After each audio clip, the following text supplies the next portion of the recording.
Welcome back to Black and Published, a podcast for writers, poets, playwrights, and storytellers of all kinds. I'm your host, Nikesha Elise Williams, an award-winning author, two-time Emmy Award-winning producer, publisher, all that good stuff. Today, I'm talking with my good friend, Georgia Dawkins, aka The Purpose Producer, and the author of Everybody Knows the Power of Being in Position. So let me tell you a little something about Georgia. Georgia Dawkins is, as I said, the purpose producer. From ABC's Good Morning America to Will Packer's Central Ave, Georgia has worked within a multitude of television genres, including local news, network news, talk shows, reality television, and entertainment news. She's got receipts for days. In 2018, she launched Georgia Dawkins Media and published her debut memoir, Everybody Knows the Power of Being in Position, which details how she rose from humble beginnings, faced innumerable obstacles, and thrived in an industry that is known to be cutthroat and conniving. Through a mixture of faith, grit, determination, and raw and unadulterated ambition, Georgia shows the reader how to shift conversations through media and create content that helps people heal. In this episode, we discuss the power of purpose, why some bridges are necessary to be burned, and the vulnerability required to tell the truth. Black and Published family, let's welcome Georgia to the show.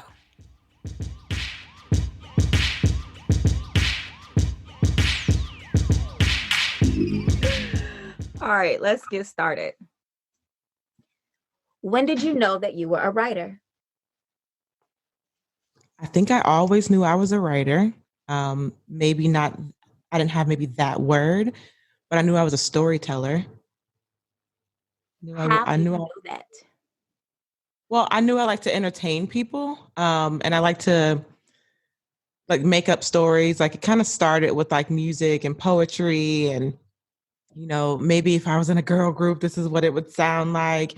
And so it started with like those stories about like friendship, and then whatever you thought was love at 9. And then it kind of evolved into, oh, I can make this a career. It can be journalism. Oh, okay. It's coming together, the storytelling aspect and what I should do with that gift. When did you first discover the power of storytelling through journalism? I never really looked at it this way, but I can remember being like in elementary school and hearing about the death of Princess Diana and feeling that the way I did. And now, that I can look back and see the power of media, to not know a person at all and to have their story told to you in all these different ways, so much so that you can feel like you know them. And so when they are lost, you feel that too. And so that's when I first started to see the power of media before I knew that that's what it was. And I think it was around 12, sixth grade, when I knew that that would be journalism for me. My uncle worked for Black Press, and he would often go to like games and like events and cover the Black celebrities. And I'm from a small town. I'm like, how do people even know who this guy is? But he had those types of connections and relationships. And I thought it was just really important, that he worked for Black media before I knew what Black media was and how hard that was at the time that he was doing it, to tell those stories about us. I know. I can understand that. Me growing up in Chicago, I always was aware of Black media because Ebony and Jet were headquartered in Chicago for just about all of their tenure until they moved to New York shortly before they closed. And so I think the power of the Black press has always been in telling our story. So how did you want to contribute to that once you got on this journey of journalism? At first, I thought that looked like Oprah, of course, Jackie Reed, BET Nightly News. If I'm going to be a Black journalist, and this is obviously what it looks like, because that's all I saw. It wasn't until like high school when they started to like require us to write papers about our, selected career paths. And I was like, why do I need to do research? I know exactly what I want to do. I don't know why I need to go find out all this extra information, but I'm so glad I did, because that's when I was like, oh, there's more to journalism than TV. Magazines are included, newspaper, radio, even. So, to know that Tom Joyner is like really the king of radio, the king of Black media, low key, but I didn't High know key. that. High key, major keys, all the Major keys. key. Thank you, Tom. But to have that type of representation, I think it just really started to evolve for me between high school and college, getting out into the real world and seeing what that looked like. And so it was that first internship when I was like, oh, I don't have to be on TV. I don't have to be on TV to tell our stories. And also, being on TV is really hard because people are really mean and they get really mean emails. But furthermore, I have more power in this medium as a gatekeeper, as a producer, as someone who's choosing and curating the news of the day. That's my power. So let's talk about that, because you and I have similar paths in that we both went the producer route. And I don't know if you ever tried on air. I tried on air and I was like, you know what? I don't like making all those phone calls trying to get people to get back to me for a minute 15 story when I can write a whole show and have more control behind it. And so that's how I got into the producing aspect of it. And I also found that as a producer, you have more influence in the content to tell a complete story over whatever many minutes of the day your show is, be it 30 minutes, an hour, 2 hours, whatever. So why did you decide that producing was what it was going to be for you? And I know you touch on this story in your book, Everybody Knows. I actually did try the on-air thing for a little bit, especially when I was in Shreveport. Shreveport was so great for me at KSLA News 12. I got to touch so many things and also experience middle management as a senior producer. But I really had a great boss because she allowed me to come in and exercise other skills. I said, I want to try reporting on the weekends. I want to just do the stories nobody wants to do. If I can just go to that 5K that you didn't think could be a package, I can go turn it. I'll go out there and get some real people stories. And so that was fun, but also it positioned me in the community in a way that made me a better producer, having those real, those tangible connections. When I knew that was producing for me was my first internship. I was a freshman at FAMU, Florida A&M University. And I was interning at WESH NBC News in Orlando. And that is when I started to see how everybody's role played out, outside of the textbook, outside of student media, getting into the real world and seeing that no, that executive producer hates everything about this meeting. And so everything's about to change. Everything's about to change right now. This reporter or this main anchor has this specific contact. And so that gives them more power because that's their relationship. And so it was just that case study, that being inserted into the real world and just taking notes and interviewing people. On my first internship, when I was bored, yes, I got bored because I do the most. I would just go roam around and like talk to salespeople and talk to people in traffic. And so what do you do to learn everybody's role to make sure that, as a good journalist, I'm making the most informed decision about my career. And so for me, it was producing, gatekeeping, being that executive producer or the show producer, always knowing that end game for me was news director. Like, I want to be a news director. I'm going to hire my friends because we need more representation. And so I'm going to be that. Yeah, that was the plan. Key word is that was the plan, because now you've been from WESH to Good Morning America, Fort Myers, KSLA, Tampa. You've produced at many different local shops, and at some point the goal changed. So when did the goal change that led you to write Everybody Knows the Power of Being in Position? Whoa, whoa, whoa, whoa. So many questions so fast. That's so layered. Okay, when did the goal change? Significantly, the most significant wake up call I can remember was 2014. I was still in Shreveport at the time, and I was just getting really overwhelmed with news. Like it was weighing me down. And I started to feel like news was suffocating my creativity. And I can remember when we were in Fort Myers, I had a blog about like weight loss and it was just like my fun thing to do. But one of our EPs actually would read my blog and encourage me to write, encourage me to have that outside outlet that helped me become a better storyteller, even though I wasn't, it was a news story. It was creative writing, journaling, blogging, whatever. And so I feel like I kind of lost that along the way. And I stopped putting into the projects that fulfilled me the most. And when I felt like I couldn't reach for anything else in the newsroom, I was like, I'm going to grad school. I'm going to grad school. I'm going to get a scholarship real quick because, it's easy. I'm going to get a scholarship and I'm going to go to college again. And so I got into the CUNY City University School of Journalism, New York City, but I didn't get the scholarship. So I was like, whoa, okay, all right, okay, pivot. All right, I'm going to pull over on the side of the road. I'm going to have a meltdown. I'm going to get back in the car and I'm going to have to figure out my next destination because I'm not going to grad school. I'm not paying for a degree that I really I don't need this degree. I don't need it.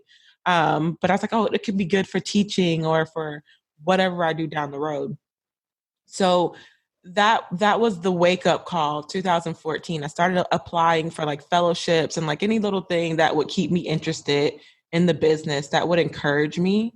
But by 2015, I was done. I'm like, I cannot, I can't do this anymore. And at that time, I was in Tampa, 2015. I was the only Black producer in the newsroom, and I got laid off. I got laid off a year into my contract. This is like the highest I've gone in local news, Market 11. It's such a big deal. But it really wasn't because I was so miserable in that season. I was so miserable in Tampa. I can't say that enough. Hated it, hated it, hated it. 2 stars. Okay. Glad you're not looking to go back because that bridge is burned. Oh, yeah, absolutely. And I mean, that's a whole nother topic, but learning how to burn the bridges, um, I believe that some bridges it's necessary to burn them. It's not safe for me to go back over that bridge. Why would I leave something that's falling apart up and as something that is stable that I could walk back over, or even waste energy into fixing something that is clearly falling apart and is not here to support me? So learning to let that go. So yeah, it was between 2014, 2015 that I had that wake up call, that shift. And after the layoff, I actually felt freed. I felt free because I was supposed to quit that job. I was supposed to leave. But it happened the way it did. And I'm so grateful because, you don't ever want to quit a job before you have another one. And then you don't want to quit because, of course, you don't want to burn bridges. You don't want to do that. And so I'm glad it happened the way it did, because it led me to Atlanta shortly after. You started writing the book in Tampa, though, right? Even though you did not finish until you were well into your career in Atlanta, right? Yeah, I started writing the book in 2016. Was it 2016? Yeah, 2016 after I was laid off in Tampa. And I was just writing to heal. And I set the intention for the book that this book will not only heal me, but it'll heal the people around me. Everybody who touches this book will be closer to healing. And so I think that's why it took me so long. Like I started and I'd like write a paragraph here, a paragraph there. But it was 18 months later before I actually picked it up again. And then it was just word vomit after that. It was just like, oh, okay, this book has been waiting on me to pour. And so I did in 8 days, and my own little writing retreat and time that I dedicated um, to my gift. So, what did you learn from the time that you started writing in 2016 to the time that you vomited it all out in 2018? What was the growth for you that allowed you to finally tell your story in basically one sitting? Value, learning that I'm needed more than I'm actually giving myself credit for, that my gifts are needed. Um, I've been selling myself short, the whole imposter syndrome and, even down to negotiating. And it just became so exhausting. But working in Atlanta and being able to freelance on different projects and get into talk shows and reality showed me a bigger picture of the business. And so in seeing my role, I was playing too small. And I felt like I needed to play bigger. And I felt like that play meant betting on Georgia and doubling down on Georgia. So, in doubling down on yourself, how do you see your position now in both an author and as a budding media tycoon? I'm just gonna put that there. um, it's so weird because now I feel like I've done so much and I'm back at that place that I was in 2018 when I started to write the book of don't forget to dream bigger. Don't forget to dream bigger than what's in front of you right now. And I'm in a place of transition where I'm like, what's bigger? What's bigger? And then what's bigger than that? And so to answer your question, I'm looking at where is my assignment next? Where am I to tell stories next? And who am I to bring behind me?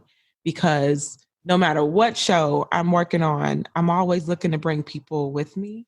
Um, and that's the most beautiful part. So even though I didn't, become the news director, I'm still exercising that power of just being in the room. And so, how does that work in your authorship and telling your story? It helps me own my story more. Like I even look at the first book. Everybody knows the power of being in position. Like that's my first kid. That was my first child. Um, and I have to love her for everything that she is and everything that she isn't, and all the imperfections and grammatical errors and things of that nature. It's helped me embrace my story more, um, and the imperfections of my story and the things that make my purpose unique to me. My authorship has helped me in owning that. So let's get into it. What was you talk about you went on an 8-day writing retreat to finish Everybody Knows. So what was the journey from the time that you finished the book till until publication to this point now where you're accepting that it is what it is? Yes, the questions are layered. Nikesha, I feel like you're trying to pull the second book out of me in a podcast. And that's just not fair. It's not First of that's all, I didn't tell anyone that you were writing a second book. You told on yourself. of I course. just want the story because we're called Black and Published. You're Black, you're published. Tell us how. Absolutely. So from the time that I wrote the book, I went on a journey of entrepreneurship.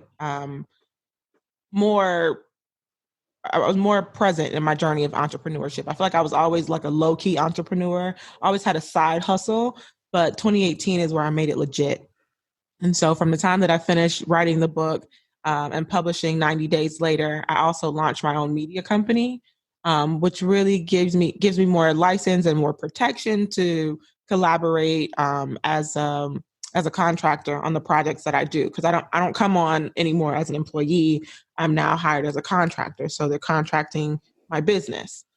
So that's been a growth spurt. That's been a growing lesson. But that was 2018 and it's the end of 2020. So much has happened since then. And I feel like the most important thing is I've become a better Georgia and I've become a better storyteller. And so that's why I'm excited about the second book. That's why I keep talking about it, because I know it's going to be great. I can feel it, I can see it, I dream about it, I can taste it. I'm But are you excited about. writing? What are you writing? But are you Oh, writing? As the your writing coach, because I am also that, are you writing? accountability for me. I actually Right. am right. Um, I'm I'm excited about it. I'm not writing as much as I would like to, but I'm doing something. And that's good. It's like riding a bike. I feel like I just picked up the pen again and just started journaling, and it just feels good to have that outlet again. But also, I learned a lot from the first book. So I'm taking my time with the second book. One thing I wish I'd done differently was rewrite. You know, I felt like maybe as a baby author, I maybe rushed the first book a little bit, but also I believe in God's timing and everything happened the way it was supposed to. And I had to learn these lessons this way as a self-published author. So maybe the next step is bigger because I learned those lessons. But yeah, I'm excited about this. So let's talk about that, because I think a lot of writers don't realize that, or some may, and everyone has a different feeling on it, but the writing is not so much in the first draft. The writing is in the second draft, the third draft, the fourth draft, the 10th draft, until it is as perfect as it possibly can be. And then again, there is still no such thing as a perfect book. So how are you applying that to this new experience of taking your time to write your second book? Well, I've acquired accountability. I don't feel like I had that in a way, but I didn't know what that accountability should look like.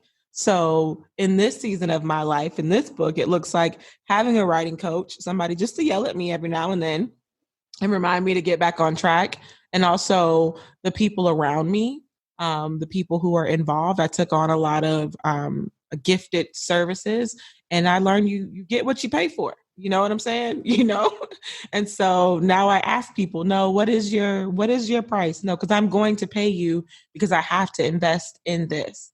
You know, and if that means paying you, then that's okay because you're giving me a service. Those lessons that you've learned, I would say the hard way, but that sounds almost too harsh. But those lessons that you learned from book one to book two have been critical for your growth. What other lessons have you learned along the way as well, between finishing book one and now starting to write book two? It's okay to go back. It's okay to go back. I think a year after I published a second edition because it's mine and I wanted to clean it up. You know, I knew that there were some errors, um, grammatical. The hardest part for me was telling my truth and not judging myself along the way. Mm. And so it took me so long to write the book to begin with because it's so vulnerable. Like I feel like anybody who's read my book has seen me naked. When somebody tells me they've read my book, I'm like, oh, thank you. What did you see? Like, you're okay? Like, are you fine? Because it makes me feel so vulnerable. It makes me feel so exposed. So to add grammar on top of that and layout, you know, that I didn't want all those things like kind of keeping me up at night because they did. When I saw my the first box of books is the first batch of 200, and I on the back cover of the book was the parentheses was like backwards at the end, and I was like, oh my god, everybody is going to see that this quote, the quotation mark is backwards, and it's wrong. It's wrong. And I'm a journalist and I've been in this business and everybody knows my career. And I worked it, like I put all this pressure on myself for the book to be perfect. But one of my readers and one of my friends said to me, it's imperfect because you're imperfect. And that's what makes you beautiful. That's what makes your story your story. But on top of that, as an owner, as a self-published author, I had I have the rights to go back and do another layout and publish a second edition, and really control not only my narrative but my distribution and my reputation. Absolutely. When I read your book, I was struck by how honest it was, which is again another reason why I don't write nonfiction and I'm not going to write a memoir, because y'all don't need to be in my business, period. But it almost seems like you thrive off of telling your story. Was it cathartic for you to relive all of those moments? I finished that manuscript and I took it to my therapist like the next day. And I was like, here, girl, I feel like maybe we should have talked about this before. Some of these things I never brought up, you know? And so it was cathartic. It was so much of a purge. I saw parts of myself that I hadn't seen, that I buried, that I stuffed away, that I was ashamed of. And so unveiling all of that for myself first helped me see the beauty in my story and also more of the purpose in my story, because a lot of things felt so bad and felt like it were, attacks against me, when really they were things that came to help me along the way and to guide me along my path, and it was all necessary. You've coined the term over the last years, not so much term because now you're basically a brand. You're the purpose producer, period. Um, and a lot of that has come out of your story, both your book and your story in media. How does that work when you say, you're taking back your reputation and you're taking back your narrative and your distribution and taking ownership over everything? Just what does that mean for you as the purpose producer doing the work that you do now? Well, I should start by saying that a purpose producer is someone who's using his or her gifts to help others birth their dreams, to help others reach their destiny. And so by sharing my story, I'm positioning my story to help other people. I'm positioning myself to help others. And I think a lot of times we hold back those embarrassing moments. Maybe I did share a little too much, but first I wrote for me. So there it is, y'all. You enjoy it or you don't, but know that I first wrote that book for me. I first wrote for me. And that is why it's the thing that I'm most proud of. Even though it's a thing that sometimes I'm like, ooh, I was a little embarrassed, felt a little guilty, a little shame. I'm so proud though. I'm so proud because I wrote a book. I told my story. And for so long, my whole career is about telling other people's stories. So to be able to tell mine and to be able to own that's purpose for me. And so I am the purpose producer, but I'm a purpose producer first. I'm simply in position and I'm encouraging other people to be in position as well. Hence, everybody knows the power of being in position. We're all here for each other. And so on that note, can you share a little bit from Everybody Knows the Power of Being in Position with the Black and published audience? Oh no, you said I put too much of my business out here, so it's out here now. It's out here, so let me find out. Well, I'm gonna read the end of Black Boy Joy. Black Boy Joy is chapter 3. My entire outlook on life changed when I was 11 years old, thanks to the police department of Fort Myers, Florida. Granted, members of my family put me in a life-threatening position, but none of us knew that until a SWAT cop put a gun to my head. That was bad for me. Something worse, though, happened to my little brother. It was 1998, and I was spending a few days with my family. My cousin and his mom were there, too. We'd mostly fill our days trying to make new friends in the neighborhood. We'd play house, hide and seek, and tag. Most of us were at the age where we were horny but chase. At least everybody else was, I guess. But at the end of the day, someone was always trying to grind up on someone else. Where I'm from, we call that hunching. There were a few boys I liked around there, but there were a few girls too. No matter what, we always seemed to get interrupted by the piercing voice of someone's mama or the luring melodic tune of the ice cream truck. The first 3 bars were like an alarm signaling that we had to find money and find it fast. We had a routine. First, we'd pat our pockets and check our socks. If I came up short, I'd run to my aunt or even ask someone else's auntie, mama, or grandmama. I'd do whatever it took to get a king-size drumstick or my ultimate favorite, the flip. That's what people in Southwest Florida call the solid deliciousness I know as the snowball. These things can come in a variety of flavors: pineapple, red, grape, or half and half. I was mostly a pineapple girl, but I also liked for my red to turn into pineapple. I used to lick off the glazed sugar which topped the frozen dessert and eat it with a spoon.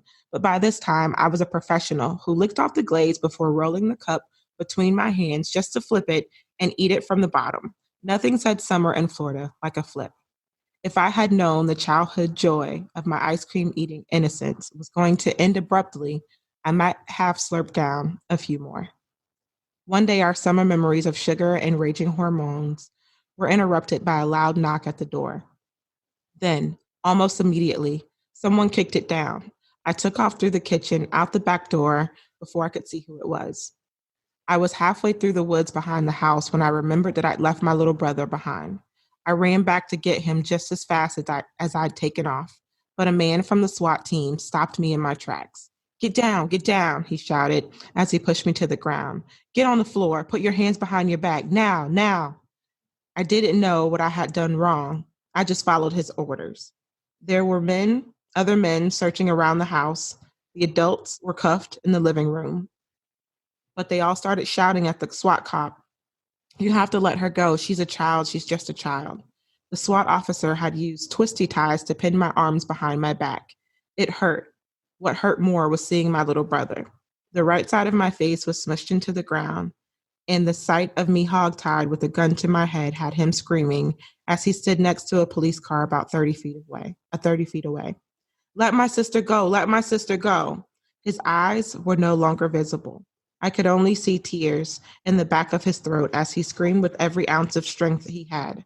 I could only imagine the thoughts that went through his 6-year-old brain as he watched the masked man threaten to shoot if I moved.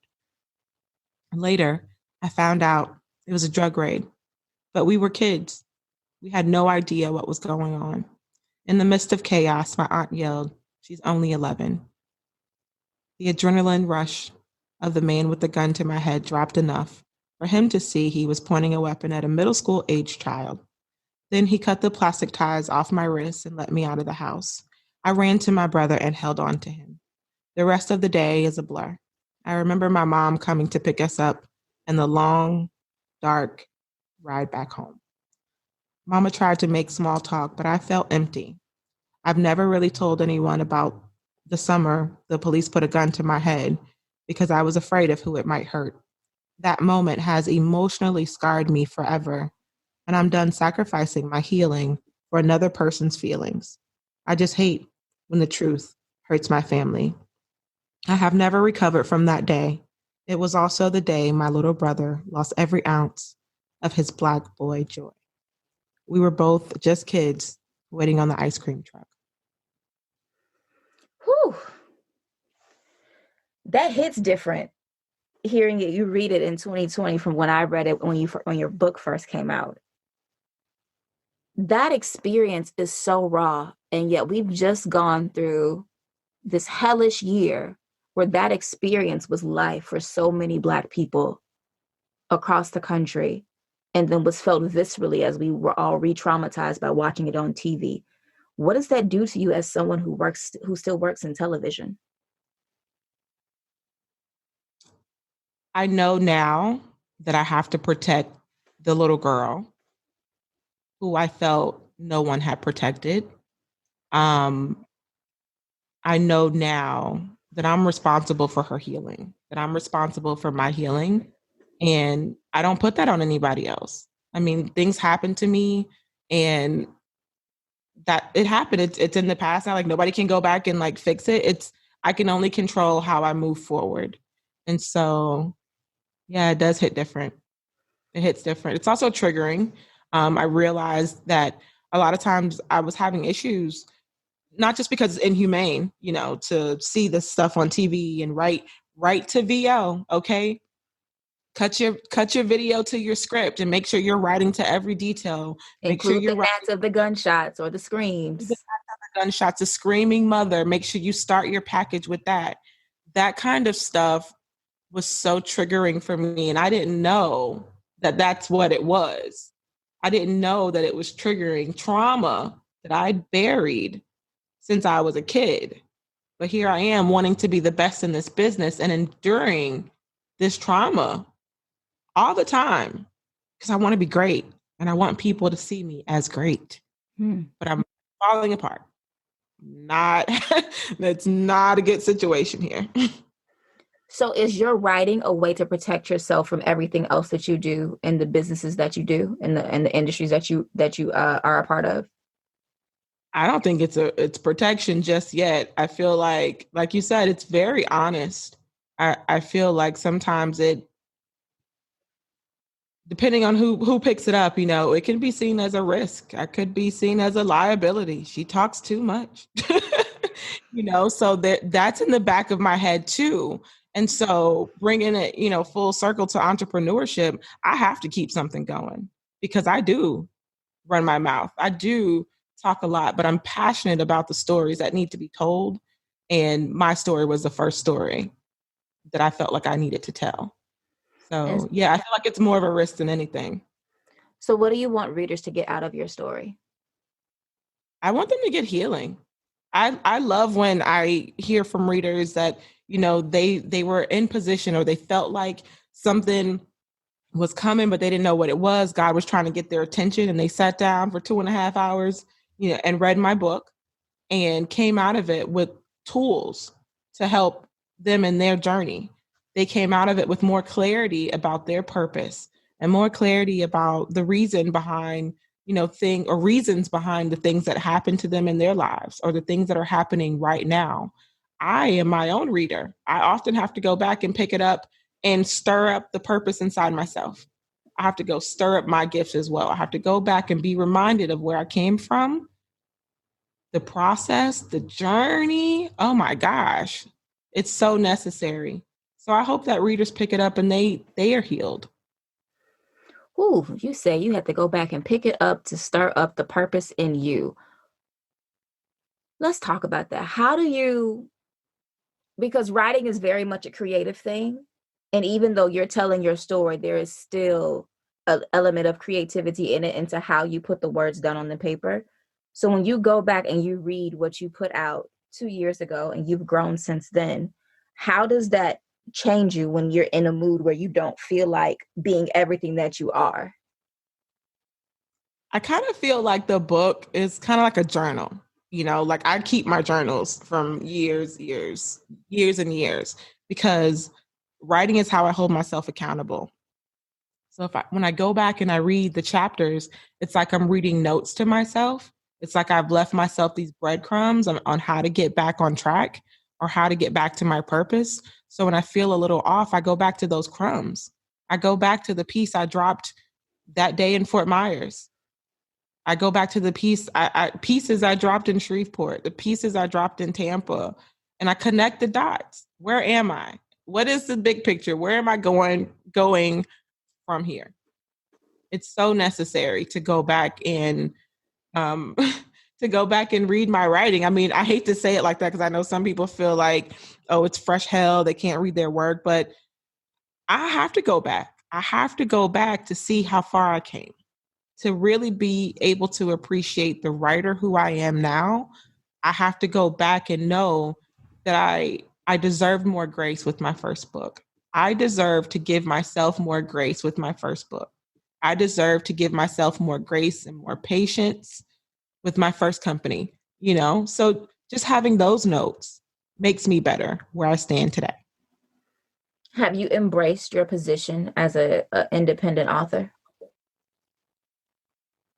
Actually, I don't feel like I have. I don't feel like I wrote this the other day. I don't feel like I'm a great writer until I get out the second book. And I can hear you, but are you writing? Um, and I am. I'm writing, in my head. I'm getting things out though. They're coming out. They're coming out of my head. Why do you think it's the second book that would validate you more?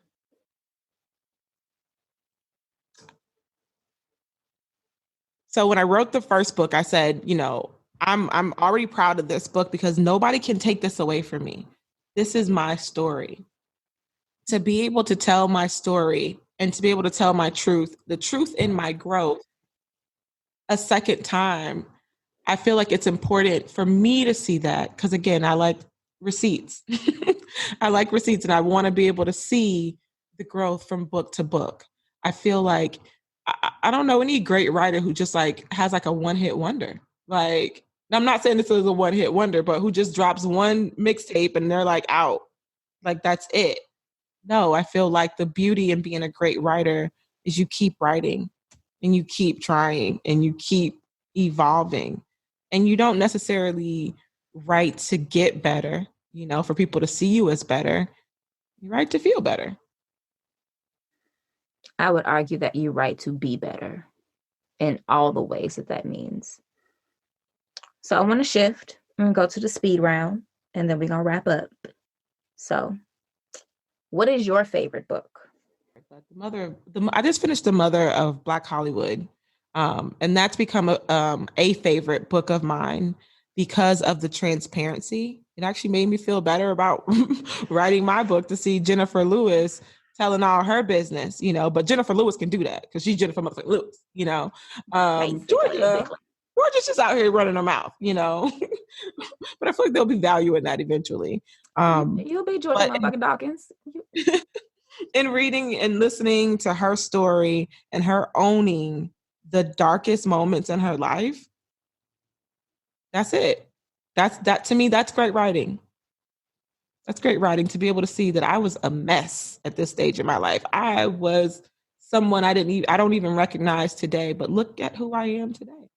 Look at how far I've come from that. And I think that's also the power of being in position to get so far away from something, or to get so far away from a place in your life that you can look back and see how much you've grown, and you didn't even notice it, because time flies when you're growing. Time flies when you're healing.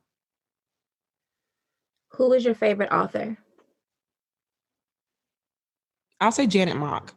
Janet Mock, her writing, Redefining Realness and Surpassing Certainty, those books really inspired me to own my story.